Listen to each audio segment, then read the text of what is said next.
আসসালামু আলাইকুম প্রিয় ভাই ও বোনেরা, আপনারা সবাই কেমন আছেন? আশা করি আল্লাহর অশেষ রহমতে ভালোই আছেন। আলহামদুলিল্লাহ, আমিও ভালো আছি। আজকে আমি পোলাও রান্না করব। তার জন্য পাতিলে তেল দিয়েছি, তেল গরম হয়ে গেছে। তারপর কুচানো পেঁয়াজ দিয়ে দিয়েছি। এখন 2টা তেজপাতা দিয়ে দেব, শাল এলাচ দিয়ে দেব। একটু নেড়ে চেড়ে আদা রসুন বাটা দিয়ে একটু কাঁচা গন্ধ যাওয়া পর্যন্ত ভেজে নিব। তারপর আমি পোলার চালটা দিয়ে একটু ভেজে নিব। চালগুলো আমি আগেই ধুয়ে রেখেছিলাম।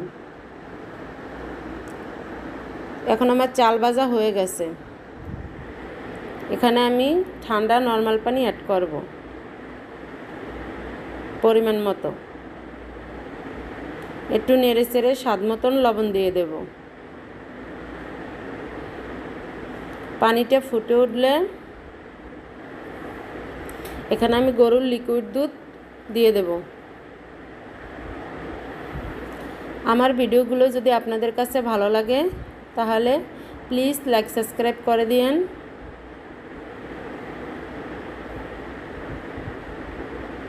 দুধ দিয়ে একটু নেড়ে চেড়ে ঢেকে দমে দেব।